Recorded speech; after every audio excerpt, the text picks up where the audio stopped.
gwe wasoma science kiva ku ki omuntu okukiranga enjala ekuluma oba wakoze eki oba tewalidde kyaggulu wamma mbadde neebuuza nti kikiyinza okuba kinnumya Ivan so mpe ku capati tunyumizeeko mwasuuza mutya mwabalekeraga mwefunidde ku BBS Terefayina program ebyokya ku weekend tuba tuyingiddewo Natera Florence Nampijja mbeerawo ne Saimo Kawola atanekanye bw'ati nga sinneerabira olw'omuwala gwe nasanze nga mbeewaka nangamba ndabira Florence omuwala azannya bulungi bambi tekyategedde gamanya teyagampadde kati naawe bubadde mwakazi oli omuntuankyali bwe kiti nali ntambula n'asooka nangeya bayi onabira Florence yasooka kugenda wuuyo akola ne Florence oba okitegedde ayogedde erinnya naye gwe agambye wuuyo kati kyevola naggamba neŋŋamba bannaye ŋŋenda kweyagalira mu sheeno kandi amabanja ebirala kambyesigaliza ng'ogali abagambye bati ng'oyakola Florence anja kusiba nze nkusaasidde wamma nkutumiddeko nnyo mukwano mwami ono amannya tewagamuwadde naye nga bambi alaba webale kulaba webalirya ddala agamba otya agamba otya empewo ya nnaku zino munnange ekuyisa etya bw'oba si nnyingi alese ennyumba enene gy'osulamu wekka si nnyingi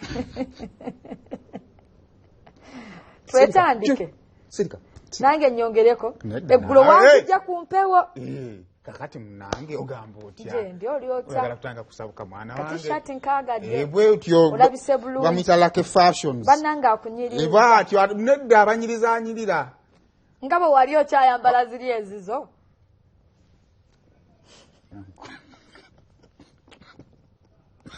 obudde bwagenze dda twandikoze ne tuva era nebino byetukola bye bisinga onnyumisa sho era tutabikola bagamba sho teyanyumya bekyagana okulira ebibadde mu wiiki naye ndowooza tugenda tutandikira on a sad note eriwa yonna mu Uganda mbadde mu kampani z'abakozi b'ebizigo bangi nnyo bo bangi nnyo naye waliwo abantu abasookera ddala okukola ebizigo wano mu Uganda era nga bwobuuza ku bizigo ojja ssanga nga naye baali babikusiizeeko ebizigo bya mwana mugimu nnyo ate binyiriza nakati nno binyiriza actually brand gy'oyinza okusanga nga zezimu ku brand tebagiranga nnyo naye olw'engeri gye biri nti nno bikola baina ba clients babeerawo era nga babinoonya ekiro ekikeesezza olunaku olwaleero omwami eyatandika kampani eyo era nga abadde atandise ne companies endala nnyingi nnyo za bizigo no ez'ebizigo ne companies endala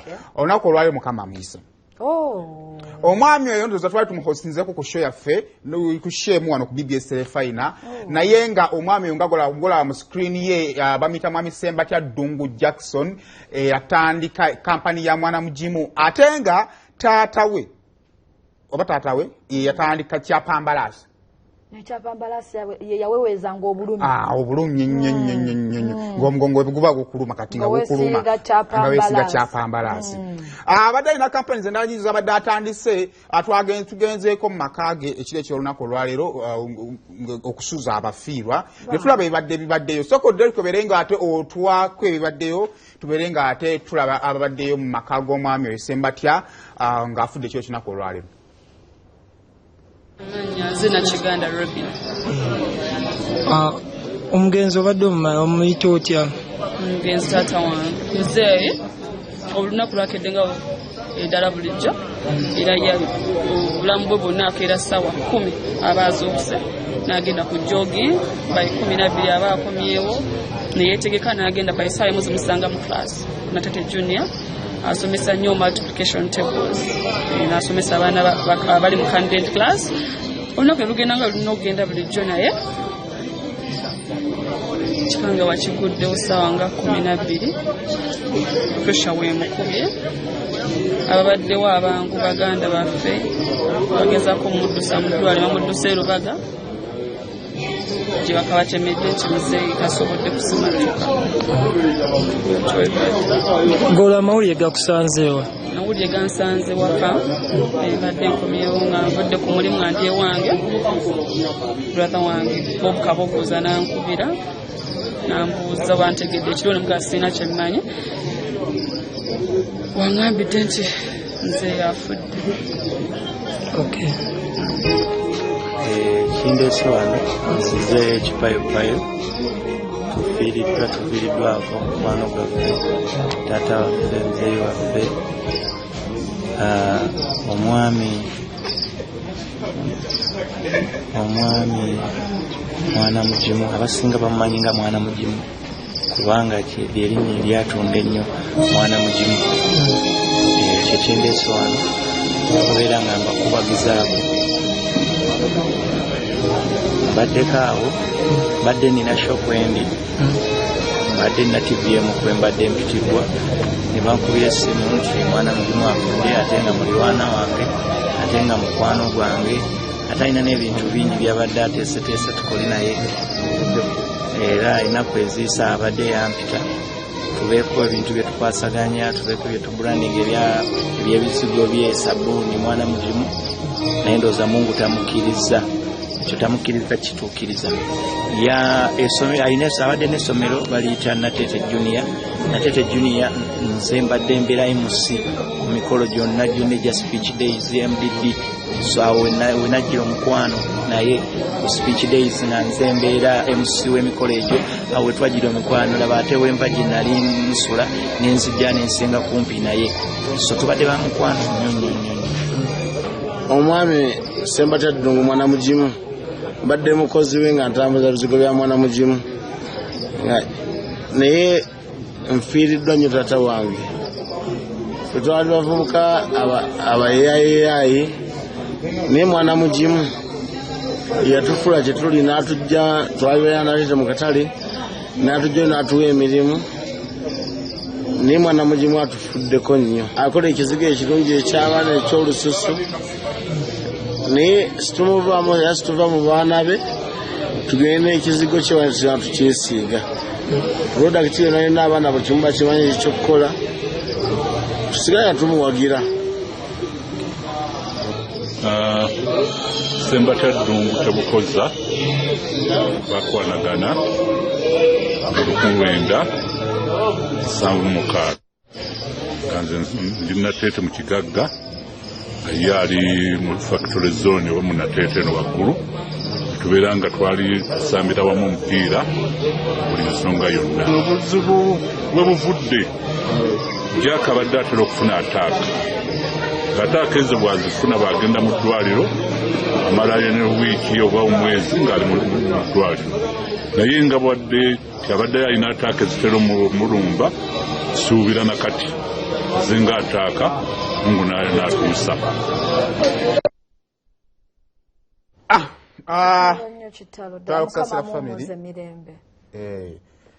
Yoyo naye ndowooza preparations z'okuzika tujagenda masipenge nga tubawa updates ku ebyo ebadde ebinaagenda mu maaso. Anyway ndowooza eyo nga tuvuddeyo njagala tubeere nga tugenda tutunuleko tugendeko ku eyali vice president wa Uganda Gilbert bali baseka Kenya. Okay. Time gyamaze mu retirement waliwo ensonga zibadde nnyingi nnyo mufunye ebibuuzo bibadde bingi nnyo ebitambula mu okusinziza ku bitambula wa mu mawulire wamajjojjo wano twalaba nti ate divorce omukyala byakoze bita naye leero divorce kanzi akasonga katono nnyo olabye emabegako we twali wano yali last year nga tutandika nasooka balaga vice president ng'ali mu bbala nebbiana era ng'omuntu agenza okulya ku ssente ate wona agenda okulya ku ssente otwala alya ssente otwala alya ssente lwaki otwala atamanyi kuzirya agenda okutula mu katebe yeegira agire bwati ssaawa 3 tugenda gana n'omuntu amanyi okulya ssente omutwala ssaawa emu ssaawa 3 tuzanyala agenda wako empeweefu essaawa zino tugende tuddeyo katulaba omusajja naye omulaba tuddeyo wakatulaba amawulire olina otwala omwa Zaninokkeza abaana enkya ku ssomero sijja kulwa bweru abakazi abafuma ebana nerabidde simasa nalese mwanyi zange waka alumusi wakatandika okunywa omwenge emmere nagirese ku kyoto oliro terwaffe olusennyente nabaddeko olutono twala kinampijja tekinnasasula lwendi kyagala kuddayo wakanga bukyala nnyodi nga yeebase kakati ebiri mu bulamu byo bitadde mu bwange just abantu banyumirwa esho kale twage reporter ffe wamawulire yagendayo ko weekend n'abiranga ati anyumyamuko naye n'atubuulira ku njawulo eriwo wakati w'obulamu nga si vice president n'obulamu nga vice president n'agaba n'obulamu nga si vice president bunyuma Natenzo banandi yagalako wali. Yagambye nti obanga eno obulamu kati feno gye tuli obulamu bunyuma. Walingo ali mu bitibwa. Olina abakukuuma olina emmotoka ezikubira obugombe pipipi vayayite omusala gujja mu bungi ddala. Yagambye ekyo si kyekizibu kye. Yagambye nti obanga tolina mambitibwa yes alina abamukuuma gamba nti telero temunkuuma. N'atambula n'agenda mu bbaala. N'anywamu bubiri ebyo bawaandika ye tebimulya. Jjajja kusigala yenyweramu obubiri bwe because naye muntu alina obulamu alina feelings. Alina omusayi gwa red sigwa blue. Alina empulira. Alabe byana na ekyo tukyabadde mukale soko tu vice president nga sinagatta mu byange. Ngenda mu town nitambulira n'ebigere byange. Okwe abantu bankuba olube Kenya naye netambulira n'ebigere byange. Sirina mu bulamu bwange nti nayo gwentya abagenda okunkuba esasi. N'endowooza gye bali naye sirina gwentya.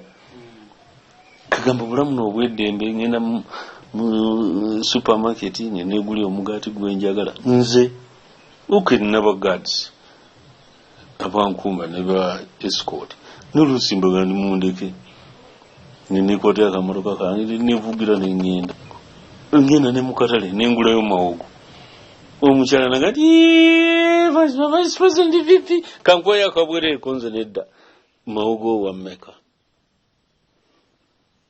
Ningenda ku mudaala gw'ennyama naddala kubayita awo nti okugula ennyama yange kubayita babiri ku lw'entebe sina tabu ate sente nina kubangola tezikyali zino za kakalu kugira oba osayiniza wano olupapula oli aluyiza alukopyemu aluwereze oli aluwandikeko mawulire kiki sikyabirina kandi bwemvudde Abuja bangambye gwe ndi kati tukuwereze sente ziteeke ku akawunti ki ziwereze Uganda tuwereze mu Amerika kunze muziwereze ku akawunti yange mu Amerika naye oli wano gabe ngula sente nziwereze mu Amerika tabu oli walaba akapapula kange akatutte akalagooli akola ki kati ndina peace of mind. Okiwulidde ensonga eyo nkulu nnyo peace of mind kyekisinga obukulu. Kati nga bamubuuza munnange ebyananga bisusa ate nga bito nze kiki tebikukutule naye nga babimubuuza nga bw'obyogera essaawa gwe ne reporter twamuwa akapapula n'ogamba kati kibuuza ku kyebyana ekyo Florence ayagala nnyo kimanya ko yina agamba nti ebyana ebyo olaba ebyana ebito buli bw'osemberera ebyana ebito oddamu omusaayi oyo abitegeera. Ekyokubiri ebyana ebito bikuyamba okubeera ng'olowooza. Yagamba mikimanyi nti ndi mu myaka 80 neewulira ng'owa 35 bwe bamugamba oba bwe yeewulira waliwo kubanga bagamba kigambe olw'okuba oli alina byagala bino ebyana binzizaamu amaanyi era abavubuka bwe bayimirira nange nnyimirira leero kyagudde ku sayimo lwaki tetulaba ebigambo bya Bukenya kennyini ebyana ebito nga wootwa ebyana ebyo ebito biraba wandikibwako ebyo ngolabye omutwe tebirina kye bikukyusaako nothing nkubuulire nothing mu Luganda bandibadde bagamba batya tebirina kye binkolako era bwe misoma n'enseka nengenda mu buliri bwange neebaka bwe mbasigenze mu sawuna tebirina kye binkolako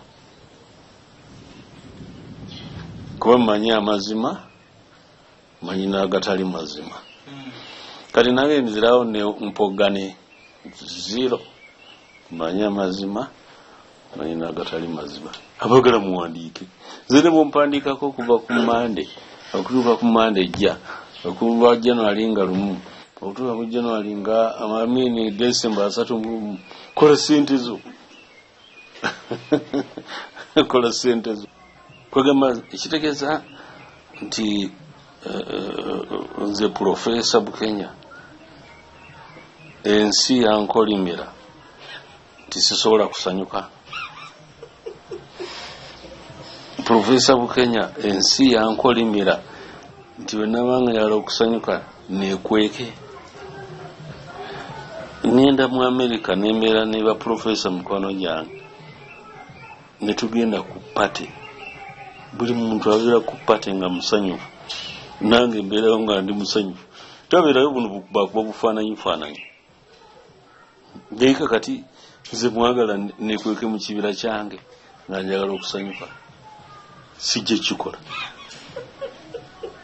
era nakati solo okuyitayo mwezi nga guno ekitundu ebiri nja kuba ne pate nsolo bayita nemukola ne firimu kuba nina okusanyuka obulamu bwange bulina okusanyuka bulini yange nebange ekola bulungi nembeerawo bwemanya kugenda ku dansi ngenda oba guno mpandika kuki nakuyo zisikufaako nga ngenda mu dansi nga nenywerayo katooto kange aka whisky oba ntambudde naani sikufaako kagamba mpulira ddala nga ndi free man kye nali siri luli obulamu obwo nali sibumanyi ate bulungi nnyo gwe tobulira bagamba nti omuntu ataseka obulamu bwe bukendeera ne buli kaseera bubanga oseka noseka nobeera n'abantu abasanyuka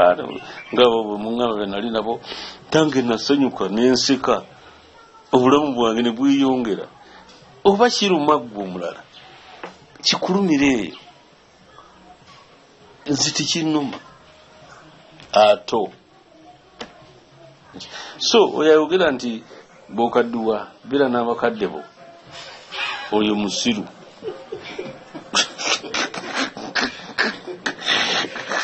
oyo obwongo bwe buli mu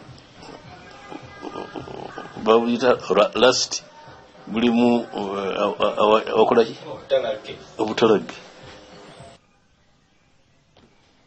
n'olwekyo nkuba ebifaananyi ebyo nga nina abato eyo nnakuyo era njagala nnyo abona babikuba bajje wano mbakolere parade n'abato bakube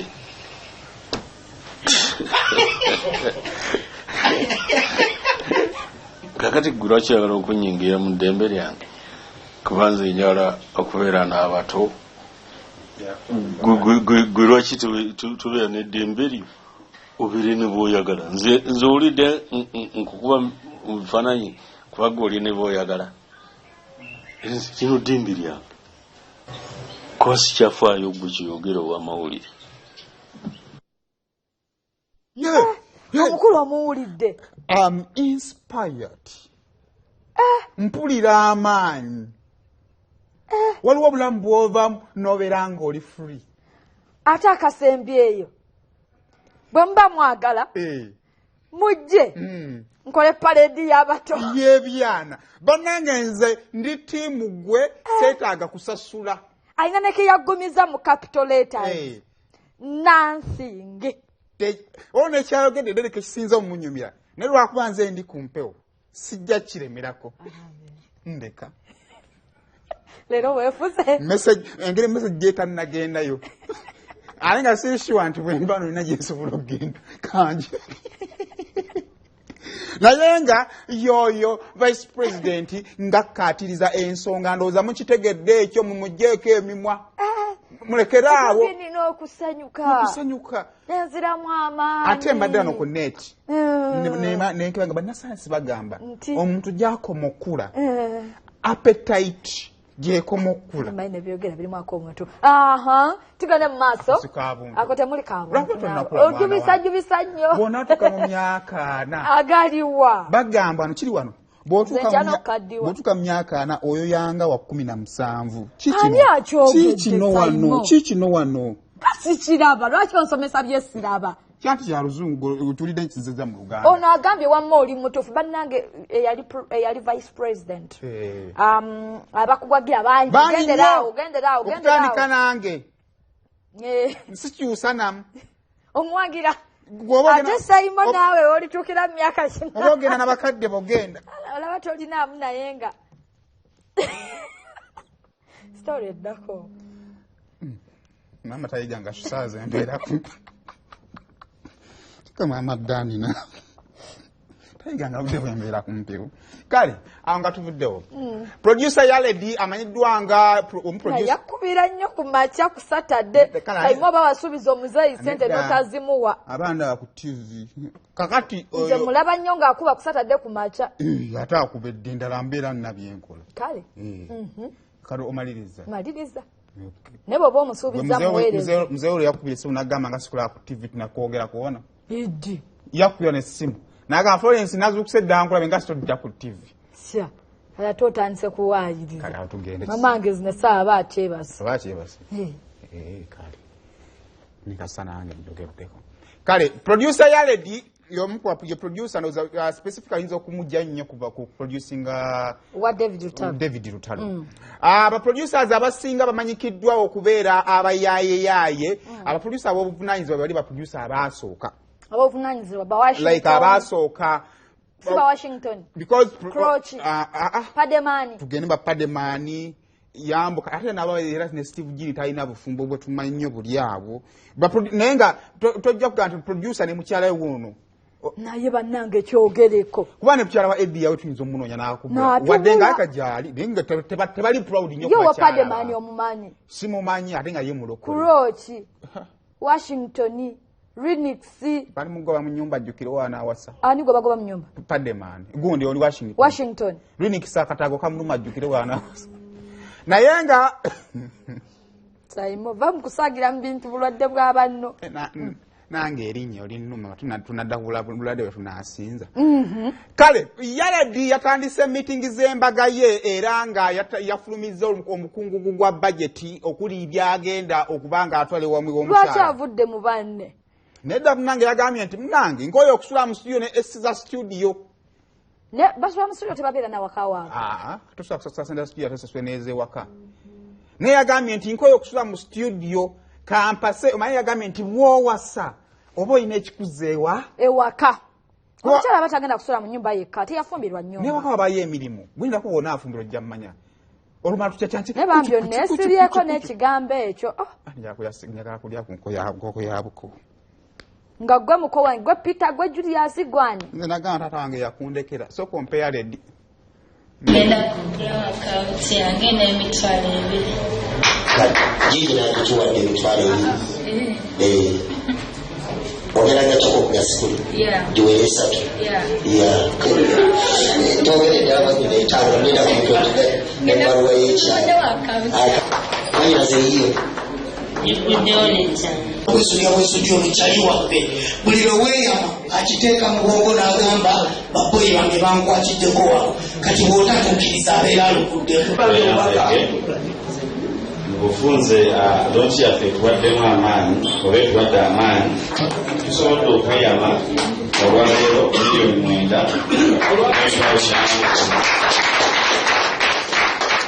tweyamye tusobodde ofunawo cash obweyamo bwaffe miliyoni 1.15 omukuya abateredde kiri mutu musooke mubawe engalo abali eyo amanya gange nze producer Yaledi okuva mu Double Cake studio ekiriwo leero tubadde mu kulaunchinga meetings zange nga ngenda kwefunira omubeezi nga tubadde wano ku Sibyangu nga tulaunchinga era ziwedde bulungi abantu bazze ne batuwagira era tugenda kumugjayo omukyala kirungi kubanga kya buntu kiri mu Bayibuli omuntu okwefunira omubeezi amusaanira era naye genda kumulaba ogambe omusajja yalonda nga kyasi oyawude kuba producer bannaba leba Linex mbaleseeyo baani bonna ba Linex kumpi ba producer bonna mbaleseeyo kati nze nvuddeyo n'empasa mu butongole omukolo gugenda kubeerawo nga 23 ogw'omunaana ebutambala gye tugenda amasuuti galume n'amakanzu David wali era meeting ezijja agenda kubeerawo okuba eno yagenze okujja nga afunye tour yagenze UK naye nga meeting ejja wali ne ku mukolo yadasawo wa best man ne mumma ate lwaki mbamuwa lunaku lwanga ajayimbe sasi lwaki nsasula producer wa ate asasula ye muyimbi tuli ba mukwano tuli ba Luganda naye bwali bwagira tumanyi alisiima ate we nembeera best man kuba naye anoonya kale naye nga bwetukyagenda mu ebyo era embozi gye tuikumbadde tunaano nnoonya obutungulu we buli mbeere nga mbusootinga eyo ye budget ebintu nga biyitirivu bulala bingi bulala mulimu ne sola pano ndabyemu ssente z'eddwaliro ate eryali nkyala nti ali lubuto kale ne bbawa naawe kolanga munno naye era nga tukyali ku mboozi yemu eyo omwana Betty yani aba Becky abaani Chosen Becky erinnya lyo mukyalo yani Rebecca omwana Rebecca ono wafa w'ennyindo bwe twogera siza mu America bannange Chosen Becky katonda wa buyinza ogiraba banene munyinze nakodda taimo obadde kinaawe bannange Becky wamma katonda wa buyinza olinnye ennyonyi mwana gwe Rebecca wiikeno yabyamagero ne John Black naye yalinnya ennyonyi ali eyo gyabobebe bya oli bwe yafuna ne visa n'agitulaga ensi yonna erabe nti afunye visa naye gweva ku mwana oyo amami am happy for you Becky olaba talanta byekola leka njogera ebyamagezi olaba talanta kyekola kati omusajja ali eyo ekulinnyisa ennyonyi mu America naye oba tugirinnya mu June ng'omwana katukoleko ensimbi tukomawo temuvaawo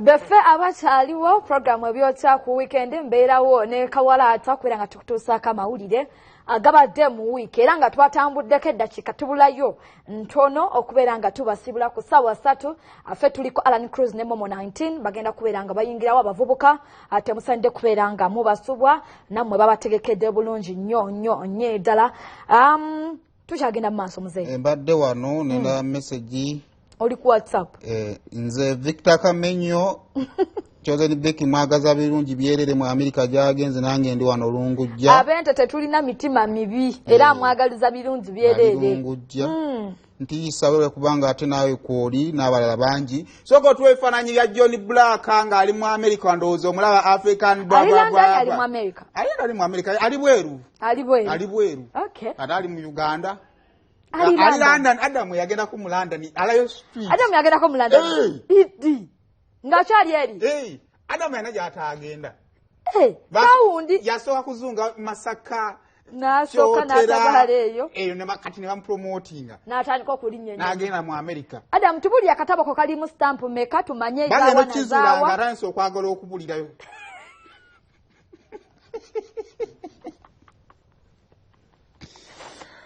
Pastor Mondo Mugisha inspirational speaker atenga mubulizi wanjiri eyakabaka eya Yesu Kristo weekend no twamutuukiride ku nsonga za mwana muwala Mathake oluvanyuma lw'ebifaananyi bya Mathake okufuluma ebitaasanyusa abantu b'enjawulo bagamba nti siyandibadde kirungi I was motivated obanga olina stress obaako weetaaga ebikuzaamu amaanyi so twalaba ebifaananyi bya Mathake ebitaasanyusa abantu nze kati siwono soogerera nze njogera abantu abali eri ne bagamba nti ng'omwana ow'omuwala alina respect ye yeetaaga okuwa ekitiibwa waba akuwadde ku bifaananyi bye waki ate obiraga ku baki balala kwate ekyo kyonna kakati aba akasalidde gwe waki oba kakati okasaasaanya n'okawa abantu abalala Pastor Mondo twamutuukire n'agamba nti obuzibu obuliwo mu Uganda be basajja abaavu abasajja yagambye ekigambo bwavu kibi ne yagala tugamba nti n'omusajja omwavu yate ebifaananyi yekka yagambye nti ekigambo bwavu tamanyi na spelling yakyo kuba kibi anyway simanyi abasajja abaavu babeera idol nti niko bwakifuna n'amala okuzoominga in and out ng'aweereza ewalala kwicu oli bwakafuna naye n'akalabamu ng'akaweeza kucyo okukakkana ogenda okulaba naye obuzibu buvudde ku oyo gwe baabiwa yali abiina mu simu ye yekka kati sagala oŋŋambe nti musajja mwavu yakola ekyo yekka oba just nga obwongo bwo nga bunafunafu omwana nasooka kwata ekifaananyi nesooka kitambula bwekiki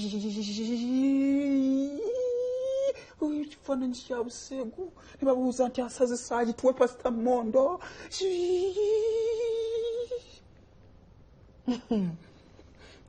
katuulire Pastor Mondo ng'ayogera ku nsonga eno mu Uganda oba mu ggwanga lyaffe erya Uganda abawala baffe baba basinkanya abasajja mu biduula gye basinkana majjo osinkana omuntu bakusalirawo kinene nnyo ngeri gyagenda okutwitinga namba olina okunoonyeza amaka gyaba si maka gokka naye n'enkula y'ekikula kye kubawala balina amaka amalungi naye ng'ekikula kibi abantu balina emikono gye balina bititamiringa nnyo relationship kigambo kye bayita relationship gye kiraga baana baffe bano baagala abawala emitima bagiwaayo omubiri baguwaayo byonna babiwaayo teri yali abasomeseza nti bw'oba oyagala otera kwerekeramu kwebereramu in actual sense nti olina okutunula munda mu gwe n'ogamba nti enkya singa titukutula ddiira eno gye bayita laavu kyekiddako ekyo bakikwata ne bakiteeka ebbali. Number 3, muntu ki gwenjogera naye gwempa obulamu bwange kuba omuntu bw'okwata munno n'omuwa omubiriko n'omukkiriza musajja bw'atuuka ku sserigamba nti bikula amagulu nkukuba ebifaananyi omanya bumanya nti ekyo kigenda kuba blackmail enkya singa temukwataga temukyakalana ajja kubiteeka mawulire. But this is the way people respond. Abantu barespondinga oba baddamu mu ngeri y'enjawulo ebibuuzo eby'enjawulo eby'obulamu. Waliwo abantu abamu nga tasobola nti bamukyayi ng'olulala lujja kuba lutalo nti bamulese ng'olujja kuba lutalo nga mayindi yasetinga nti omuntu ono kakibeki boti babatendeka abavubuka abaffe gye bali abagamba nti tebankyawa kati wali bagamba nti nze sitibankyawa kati gwenjagala okwogera nawe okyayibwa.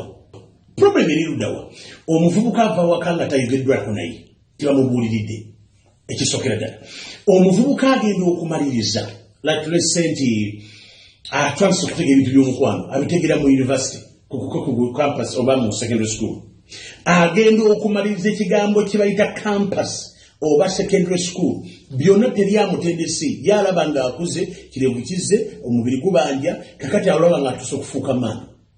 Okufuuka maani si birevu, okufuuka maani si kufuna diguli, okufuuka maani y'embala y'ekisajja ekutuunamu n'otugenda esooka kukyayibwa naye nisigala nga nkyalimu ate njala kuba abavubuka b'amagezi nti omukazi gw'obadde naye nga mukwano gwo n'akeera ku makya n'agamba nti agenze oyo asaanidde okubeera mukwano gw'omutuufu kubanga akumanyi weakness amanyi obwererebo amanyi kyoli kakati mufuule mukwano oba nti mugenze mu mukwano guli ogwekwegatta naye mufuule mukwano gwe yali mukwano gwe gwatambula naye naye ekizibu kiri luddawo abasajja balina karakita olunaku lwaleero abasajja abaavu.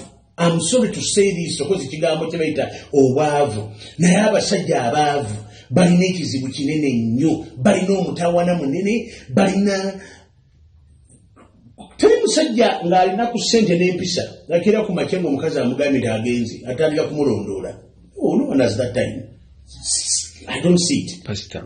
Nkubuulira ekino kyenkubuulira kijja kuyamba ojja kikkiriza oba okigaane oyinza okuwakagala n'ogaana naye omusajja alina ssente ate ng'alina empisa ebintu bibiri combine two bw'omugamba nti bye agamba thank you God bless you have a good day ekyo kyempiseeko because in my school of thoughts mu bantu bembaddeko nabo abali elite abantu sotugera ku bagaga bano mu Kampala batunda emmotoka bano babakibanda bano. I'm not talking about that. Tunula ku bantu abafunyi ba victim ba viola tunula ku ba desire luzinda. What is the profession of those people?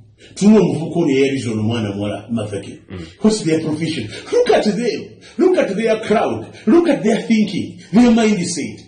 Abalala baffe bafirira omusajja obukadde n'obukadde naye kubanga alina ku kasente muwala akufukosiza anoonya agenze waggulu kakati baba basita baffe basingana abavubuka bano tebasobola kunoonyereza sente zino ziba amaaso obutasobola kumanya nti who am I dating nti ebintu bino tebikoma ku cash kuyingiza cash naye bikoma ne ku mpisa z'omuntu osinganya omusajja mu disco omufudde baby omuyise hani omutaddeko essimu yaliko profile picture yo lwaki tusooka kwebereramu naawe bwe yambudde engoye mugenze mu hoteri akubidemu ebifaananyi byolabe ebyo bya mwana oba byali bya hoteri tegali maka there was nothing omaye ekinabyo ekyomuntu wawaka osangayo obuntu buneeti bukiwa ku mutwe neriro you get my point kati nemwebereremu tugende mu hoteri omusajja akutwala mu hoteri nga takutewuwe oyo si musajja ebintu bingi muyinza okukkiriziganya nange omuntu akkiziganya nange. Revenge is made by stupid people and poor people and weak people. You don't revenge to a person you loved once. Any man, mbabulira, any man who revenges is not a man enough to love a woman. He can't hold a woman. Tasobola kubana mukazi. Omusajja yena revenginga ku mukazi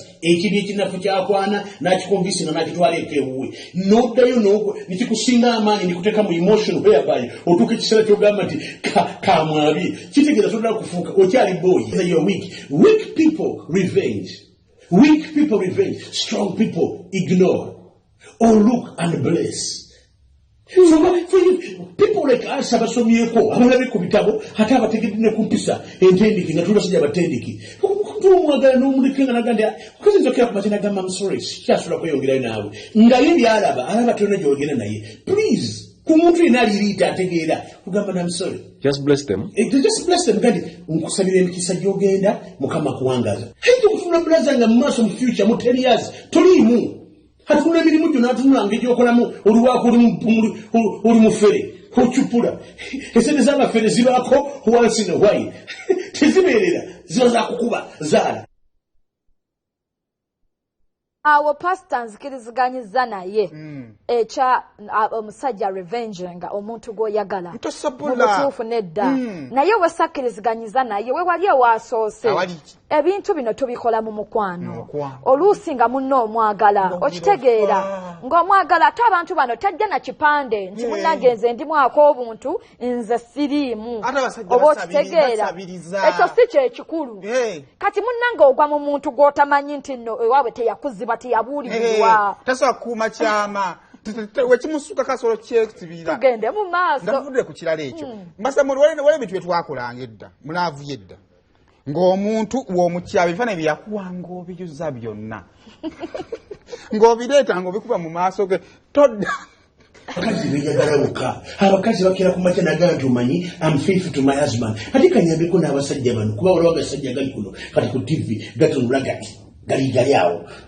galina agasungu gawulira nti galina okufa. Let me help you I'm talking to you kankuyambe omukazi bw'ava mu maaso go mita 5 takyaliwo bw'akomawo ng'ali intakiti webaze katonda ekyo kikubulira omuntu bagala kukkiriza bintu bino omukazi yenda ku basajja waaba bana n'akomawo naawe n'akuwa n'akuweereza naawe n'osiima kabintu by'okusaaga omukazi omanyi waliwo yeeta abatuzi twagala kukkiriza omukazi oba ava waka n'agamba nti babaye n'agamba nti nkufumbidde mwebaze mwena omusaala amadvocati nga kyabakyala b'omusaala mumwezi sente n'abiri mwezi omwebaze okukuumira ebintu bye bino bimukebera amasimu n'okwata essimu n'okebera manya amazima amazima galizotuwa ojja kufa puleesa bano abakazi b'omulembe gono balaluse don't joke omukazi essimu yo gireke ojja kulaba ebintu ebimu omutwe gukwabike ojja kusibira butabika abakazi balina ebintu byabwe balina ebyama byabwe abakyala ab'omulembe guno mubeesonyiwe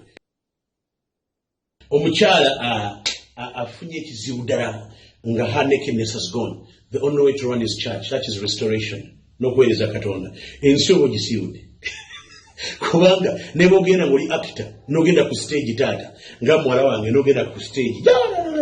Naye nga kati takyasula agenda ku stage. Abaana bajjayo amasimu n'aga nti kankebereko ndabe. Kankebereko. Yegwe.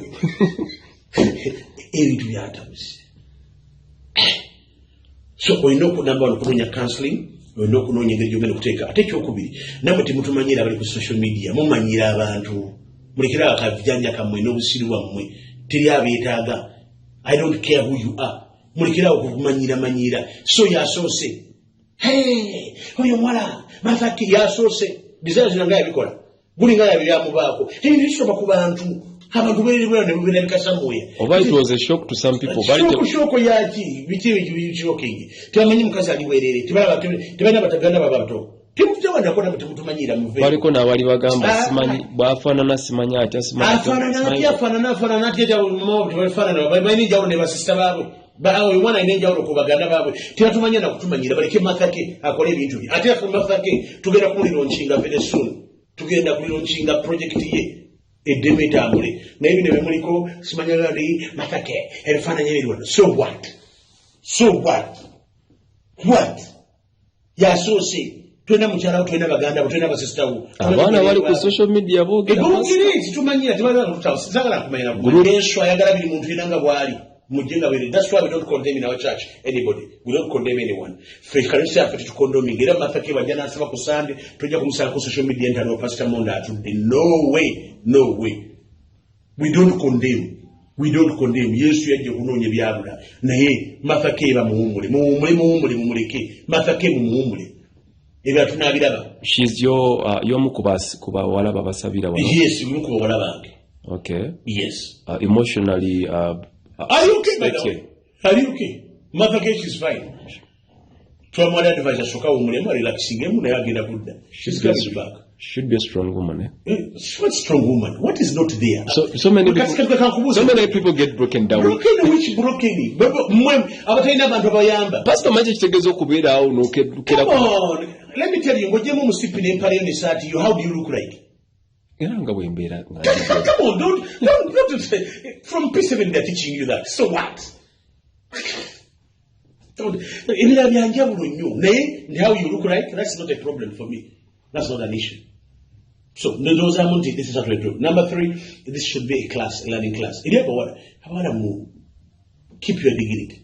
Don't be so stupid to be showing your nakedness to a person. Someone is going to use that to destroy you, to break you, and to make sure that you become a victim of their scheme. And the Gulenzi Gwe, Nagalenza Gafana, that you Nagavuka, the Sabi Fani, shame on you. You're very much ashamed. How do you wake up in the morning and send me your pictures? Really? Kindu bulabo bwerere mugambe bwela kubula bajango bulabi naite mukiza kuweza bimanyibu amabo walamba gamba bagalo mudemo mwetereze Yesu abagala timuno kuki singamuno kwa YouTube singeti biko nemulo kati cyukubiri mujubye bisakati bya nabagereka mama najinda televivi kuteka teka abawala boloze kiki kyakola abawala bali mukubera victims of this kind of a problem. So bagamba ndiyabade ku Mathake it's okay nze sina buziona byo by the way and I don't care. I have a lot of people who follow me on my Facebook page. I have people who love me, and I don't give it down to anybody. And no one is there to prove to me if I'm a pastor or not. Please, I don't care. I absolutely don't care. You can go and hang.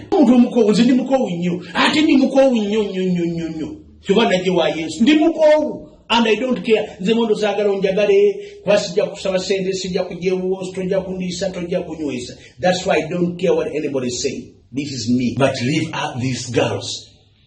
Tuno mvuko ya kwa kuzando zinda. Uyu mvuko mu Nigeria yali mfe. Franklin. Yali mfe.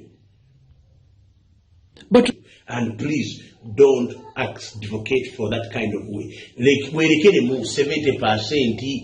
Mzaja mwangaye 30%. Wala nga inga agenza asetuka akwanjudde ngoyingira ko 30. Wala nga inga akwasize embaga ngokoma ku 70. Ngosirika. Ekizinga byonna mukize mu bateekateeka babayambe musobole okubeeranga muli beta. Anawo abasajja ate mwebibereremu mubeere. Ate namwe abalina ku ssente. Please abawala bamwe banga babakyaye ng'akulabe nga naawe tolituutiridde. Please, more the way to Moya Kavuka Kakuba, Katira Migua, Umiga, Mayoga to get to believe you. Send us to Napoli, there's no colleague in the Beyond Guanga.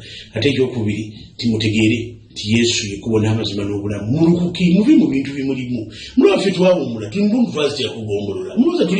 I think Makara Murina, Makavani Micharo. Fitwa Mura, Plina Yesu, in your friend in the one, Neo Murid in the one, the confisi. Kale eyo nsonga kale nga tukyayogera ku nsonga z'okweyambula ngende mwambale engoye Walake Fashions asangibwawo Kibuye mukubire ku ssimu erizo 754 82 27 0754 82 nsanvu mwe mugenda ogula engoye ezikutuuka nga oli ne bwakusaba nuudi oyagala okusumulula omusipi nebintu tebikusobaako bintu bisoba mu ngeri emu oba endala tetugenda Comedy Fiesta tukomawo weekend tulinayo musimali yasika kya Pizzo Mauland and Drain n'abalala bangi nnyo mubejje tubeere alebali zikyagenda maaso kubeera nga ate zifuluma okubanga ate ogenda kulabu ntano beera ng'ogifuna kati ekibadde ogamba otya musiibe bulungi nanulipiki